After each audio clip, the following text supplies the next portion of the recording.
আসসালামু আলাইকুম। জানিয়ে দিচ্ছি শিরোনামগুলো পরে বিস্তারিত। বিএনপির আরও ৩ নেতা বহিষ্কার। দলীয় সিদ্ধান্ত অমান্য করে উপজেলা নির্বাচনে অংশ নেওয়ায় আরও ৩ নেতাকে বহিষ্কার করেছে বিএনপি। শনিবার দলের সিনিয়র যুগ্ম মহাসচিব রুহুল কবির রিজভীর স্বাক্ষরিত এক বিবৃতিতে এই তথ্য জানানো হয়। এতে বলা হয়, ৮ মে প্রথম ধাপে উপজেলা নির্বাচনের দলীয় সিদ্ধান্ত অমান্য করে দলের যেসব নেতা চেয়ারম্যান, ভাইস চেয়ারম্যান পদে প্রতিদ্বন্দ্বিতা করেছেন তাদের দলীয় গণতন্ত্র মোতাবেক দলের প্রাথমিক সদস্য পদ সহ সব পর্যায়ে পদ থেকে বহিষ্কার করা হয়েছে। এরপর জানিয়ে দিব, বিএনপি দাসত্ব করে ক্ষমতা পাওয়ার জন্য বলছে ওবায়দুল কাদের। ৩ বিদেশি শক্তি আওয়ামী লীগকে ক্ষমতায় রাখতে কাজ করছে। জাতীয় পার্টির চেয়ারম্যান জি এম কাদের বলছেন, আগেই বুঝেছিলাম বিএনপির আন্দোলন সফল হবে না। মিয়ানমারে সেনা ট্রেনিং নিয়ে ফেরা 2 রোহিঙ্গা গুলিসহ গ্রেপ্তার। এদিকে হাতকড়া খুলে পালালো হত্যা মামলার আসামি। সবশেষে জানিয়ে দিব, গাজায় বর্বরতা, বিশ্বজুড়ে ইসরায়েল বিরোধী বিক্ষোভ। এতক্ষণ শুনছিলেন সংবাদ শিরোনাম, এবার বিস্তারিত। সংবাদ শোনার পাশাপাশি একটি লাইক করে দিন এবং আপনার মতামত জানাতে একদমই ভুলবেন না। বিএনপির আরও ৩ নেতা বহিষ্কার। দলীয় সিদ্ধান্ত অমান্য করে উপজেলা নির্বাচনে অংশ নেওয়ায় আরও ৩ নেতাকে বহিষ্কার করেছে বিএনপি। শনিবার দলের সিনিয়র যুগ্ম মহাসচিব রুহুল কবির রিজভীর স্বাক্ষরিত এক বিবৃতিতে এই তথ্য জানানো হয়। এতে বলা হয়, ৮ মে প্রথম ধাপে উপজেলা নির্বাচনের দলীয় সিদ্ধান্ত অমান্য করে দলের যেসব নেতা চেয়ারম্যান, ভাইস চেয়ারম্যান পদে প্রতিদ্বন্দ্বিতা করেছেন তাদের দলীয় গণতন্ত্র মোতাবেক দলের প্রাথমিক সদস্য পদ সহ সব পর্যায়ে পদ থেকে বহিষ্কার করা হয়েছে। বহিষ্কৃত নেতারা হলেন ময়মনসিংহের হালুয়াঘাট উপজেলা বিএনপির সদস্য আব্দুল হামিদ, রাঙ্গামাটি জেলা কাউখালী উপজেলার বিএনপি উপদেষ্টা মং সুইং চৌধুরী এবং শেরপুর জেলা শ্রীবর্দী উপজেলার 2 নম্বর পৌর ওয়ার্ড বিএনপির সভাপতি গোলাম মোস্তফা সুনাহার। এর আগে শুক্রবার একই কারণে 73 জনকে দল থেকে বহিষ্কার করেছে বিএনপি। তাদের মধ্যে 28 জন চেয়ারম্যান পদে, 24 জন ভাইস চেয়ারম্যান পদে এবং স্বাক্ষরিত নারী ভাইস চেয়ারম্যান পদে 21 জন প্রার্থী হয়েছেন। বিএনপি দাসত্ব করে ক্ষমতা পাওয়ার জন্য বলছে ওবায়দুল কাদের। আওয়ামী লীগের সাধারণ সম্পাদক ও সেতুমন্ত্রী ওবায়দুল কাদের বলেছেন, বিএনপি দাসত্ব করে ক্ষমতা পাওয়ার জন্য জনগণকে মূল বিষয় হিসেবে মনে করে না। বিদেশি প্রভুদের দাসত্ব করলে ক্ষমতায় যাওয়া যায়। এখনও তাদের দুর্ভিসন্ধি হচ্ছে বিদেশি প্রভুদের দাসত্ব করে কিভাবে ক্ষমতা পাওয়া যায়। শেরে বাংলা একে ফজলুল হকের ৬২তম মৃত্যুবার্ষিকী উপলক্ষে শনিবার সকালে তার সমাধিতে শ্রদ্ধা নিবেদন শেষে এসব কথা বলেন তিনি। সেতুমন্ত্রী ওবায়দুল কাদের বলেন, বিএনপিকে গণতান্ত্রিক দল মনে করি না। তাদের ইতিহাসে গণতন্ত্র প্রতিষ্ঠার কোনো নজির নেই। তারা গণতন্ত্রকে হত্যা করেছে, প্রহসনে পরিণত করেছে। গণতান্ত্রিক বিধান তারা দলের মধ্যেও কোনোদিন মানেনি। তারা বড় বড় কথা বলে তারা কবে দলীয় কাউন্সিলর করেছে? তারা কোথায় দলীয় কাউন্সিলর করেছে? 7-8 বছর আগে লু মেরিডিয়ানে কেন্দ্রীয় কমিটির মিটিং হয়েছে। তিনি বলেন, এই দেশে সাধারণ মানুষের মাঝে যারা রাজনীতিকে নিয়ে গিয়েছিলেন তাদের মধ্যে জাতীয় নেতা শেরে বাংলা অন্যতম ছিলেন।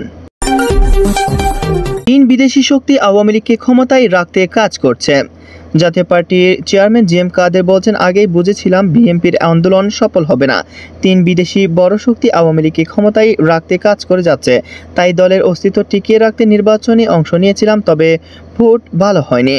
নির্বাচনে প্রায় 3.5 মাস পর শনিবার জাপার কেন্দ্রীয় কার্যনির্বাহী কমিটির বর্ধিত সভায় এসব কথা বলেন বিরোধী দলীয় এই নেতা। গত বছরের 12 নভেম্বর বর্ধিত সভায় জাপার নেতারা নির্বাচন বর্জনের পক্ষে মতামত দেন। তবে আওয়ামী লীগের কাছ থেকে 26 আসনে ছাড় পেয়ে নির্বাচনে অংশ নেওয়ার অভিযোগ রয়েছে জি এম কাদের বিরুদ্ধে। কেন্দ্রীয় কার্যনির্বাহী কমিটির প্রশ্নের মুখে জি এম কাদের নির্বাচনের আগে পরিস্থিতি ব্যাখ্যা করে বলেন, 7 জানুয়ারি নির্বাচনের আগে বিদেশি বন্ধুদের সঙ্গে বৈঠক করে পরিষ্কার বুঝেছি, 3টি বিদেশি বড় শক্তি আওয়ামী লীগকে ক্ষমতায় রাখতে নির্বাচন সফল করতে কাজ করে যাচ্ছে। শুধু তারা নয়, আরও বেশ কয়েকটি বিদেশি শক্তি আওয়ামী লীগের হয়ে কাজ করতে প্রস্তুত ছিল তখন। মিয়ানমারে সেনা ট্রেনিং নিয়ে ফেরা 2 রোহিঙ্গা গুলিসহ গ্রেপ্তার। মিয়ানমার সেনাবাহিনীর রাইফেলের বুলেট সহ 2 রোহিঙ্গা যুবক আটক করেছে হাইওয়ে পুলিশ। শনিবার বেলা 11টায় কক্সবাজার টেকনাফ আঞ্চলিক মহাসড়কের নয়াপাড়া এলাকা থেকে তাদের আটক করা হয়। হাইওয়ে পুলিশ কুমিল্লা রিজিয়নের অতিরিক্ত ডিআইজি মোহাম্মদ খায়রুল আলম বিষয়টি গণমাধ্যমকে নিশ্চিত করেছেন।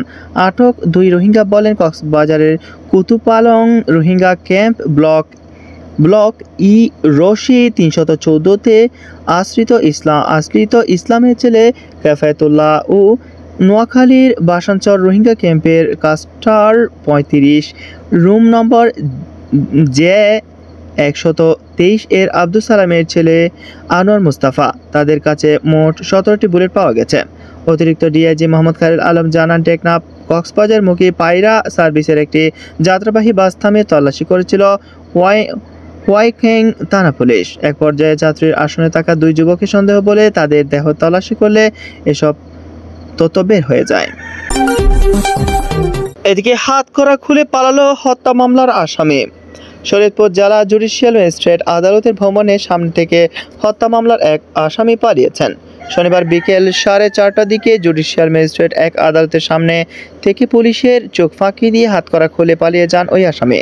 রাত 9টা পর্যন্ত ওই আসামির খোঁজ মেলেনি। বিষয়টি নিশ্চিত করেছেন শরীয়তপুর পুলিশ সুপার মোহাম্মদ মাহবুবুল আলম।